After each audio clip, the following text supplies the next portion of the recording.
Hello friends, आज हम बना रहे हैं कटहल की सब्जी। इसे हर घर में अलग अलग तरह से बनाया जाता है। मैं ये रेसिपी जो डाल रही हूँ अपने घर की डाल रही हूँ। इसके लिए हमें चाहिए हाफ़ केजी कटहल, जिसे मैंने छील करके ले लिया है। इसे छीलना थोड़ा सा मुश्किल होता है, पर ऐसा नहीं कि ये छिल ही नहीं पाता है। वैसे आजकल बाज़ार में छिला हुआ भी आता है, कटा हुआ भी आता है। इस तरह से हम इसके बीच का हिस्सा जो है, डंठल जिसे कहते हैं, उसे निकाल देंगे। और यदि आपके बीज भी थोड़े सख्त हैं, पके हुए हैं, तो आप इसे भी निकाल सकते हैं। बीज के साथ एक छोटा सा पत्ता भी होता है, उसे आप ज़रूर निकालें, वरना ये सब्जी के टेस्ट को ख़राब कर देता है। अब हम इसके मीडियम साइज़ के छोटे छोटे से पीसेस करेंगे, ना बहुत छोटे ना बहुत बड़े। इस तरह से हम मीडियम साइज़ के पीसेस कर देंगे। और इन बीजों को भी हम छील करके ले सकते हैं, और या फिर हम इसे अलग से भी सब्जी बना सकते हैं। कटिंग करने के बाद मैंने इसे धोने के लिए एक पतीली में डाल दिया है, और उधर मैंने एक पतीली में पानी को गर्म करने के लिए रख दिया है, जिसमें मैंने 2 तेज पत्ते, 1 चम्मच हल्दी, आधा चम्मच नमक डाला है। और अब मैं साथ के साथ इसमें अपने कटहल को भी डाल दूंगी। इसमें हमें कटहल को कम से कम 15 मिनट तक बॉईल करना है, ताकि कटहल की जो कसैलापन है, जो इसकी हाथों में चिपचिपाहट होती है, इसी तरह ये वैसे भी चिपचिपा होता है, वो भी ख़त्म हो जाएगा बॉईल करने से इसे। और ये 50% तक हमें कुक भी कर लेना है, इसी में ही बॉईल करते हुए ही। इस तरह से हमें इसे बॉईल कर लेना है 15 मिनट तक। अब ये हमारा जो कटहल है बॉईल हो चुका है। अब इसे हम एक छन्नी में डाल देंगे। सारे कटहल को इसी तरह हम छन्नी में डालेंगे, जब तक इसका पानी पूरी तरह से छन्नी से बाहर ना चला जाए। इसे हम सभी को इसी तरह से डाल देंगे। लीजिए, हमारा कटहल जो है छन्नी में हमने डाल दिया है, और अब हम इसे एक किनारे पर रख देंगे। साथ ही हम अपने मसाले की तैयारी कर लेंगे। मैंने यहाँ पर 8 से 10 लहसुन की कलियाँ ली हैं, 1 इंच का अदरक का टुकड़ा और 2 हरी मिर्च को इस तरह से कूट करके ले लिया है। अब हम एक तरफ कढ़ाई में अपने कटहल को फ्राई कर लेंगे। आप इसे शैलो फ्राई भी कर सकते हैं।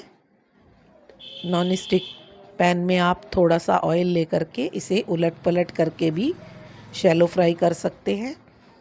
हमारे यहाँ पर इसे डीप फ्राई करके ही खाया जाता है, इसीलिए हम इसे डीप फ्राई कर रहे हैं।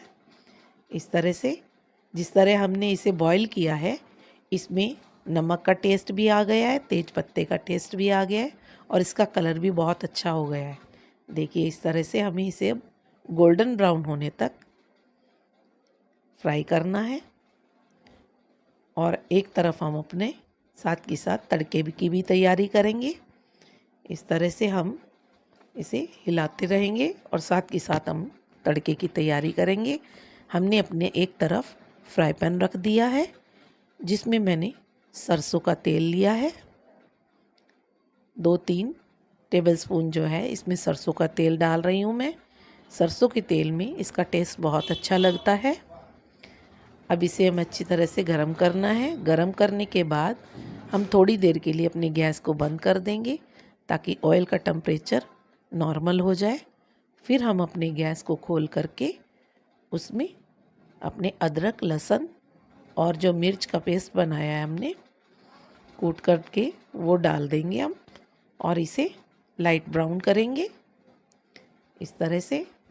और हमने यहाँ पर लंबे लंबे प्याज काट करके ले लिया है। लाइट ब्राउन होते ही हम इसमें अपने प्याज डालेंगे। ये लीजिए, हमारा अदरक, लहसुन और मिर्च का पेस्ट जो है ये भी फ्राई हो चुका है। अब हम इसमें अपने प्याज डालेंगे। प्याज को भी हम इसमें मिक्स करके सौते करेंगे। इस तरह से अच्छे से मिक्स करेंगे। इधर हमारे जो कटहल हैं वो भी हमारे फ्राई हो चुके हैं। अब हम इसे एक प्लेट में निकाल रहे हैं। और उधर हमारे प्याज भी फ्राई हो रहे हैं। और इधर हमने दही ले ली है 2 चम्मच, जिसमें मैंने सूखा धनिया, लाल मिर्च पाउडर, आधा चम्मच हल्दी पाउडर, टेस्ट के अकॉर्डिंग नमक और किचन किंग डाला है और उसे अच्छी तरह से मसालों को मिक्स कर दिया है। और अब हम इसे अपने प्याज वाले मसाले में डाल देंगे। थोड़ा सा पानी लेंगे इसी कटोरी में, उसे भी हम इसी में डालेंगे। अच्छे से मिक्स करेंगे ताकि हमारी दही जो है वो फटे ना। और अच्छी तरह से सिम गैस पर ही हम इसे डालेंगे और धीरे धीरे अब इसे पकाएंगे। उधर हमारा जो कटहल है वो भी फ्राई हो चुका है। कुछ कुकिंग उसकी कटहल की जो है बॉइलिंग में हो गई थी, कुछ फ्राई करने से हो गई है, कुछ अब हम इसे मसाले के साथ भी पकाएंगे। 15 से 20 मिनट इसे ढक कर के पकाना होता है। वो कटहल के ऊपर बात है कि हमने कैसा कटहल लिया है, यानी हमें जो इसकी कुकिंग करनी है वो इसकी गलने तक की करनी है। कटहल बहुत ज़्यादा ना तो गला हुआ अच्छा लगता है और ना ही बहुत मतलब कच्चा ही होना चाहिए। ये आप देखेंगे कि आपकी जो फ्लेम है वो किस तरह की है, या आपका जो पोट है जिसमें आप बना रहे हैं वो कैसा है, उसके अकॉर्डिंग आप इसे कुक कर लेंगे। और हमारा कटहल जो है तैयार है। अब हम इसे एक बाउल में निकाल रहे हैं। देखिए इस तरह से हमारा कटहल बिल्कुल तैयार है। यदि आपको मेरी रेसिपीज़ पसंद आए तो आप वीडियो को लाइक करें और चैनल को सब्सक्राइब करें।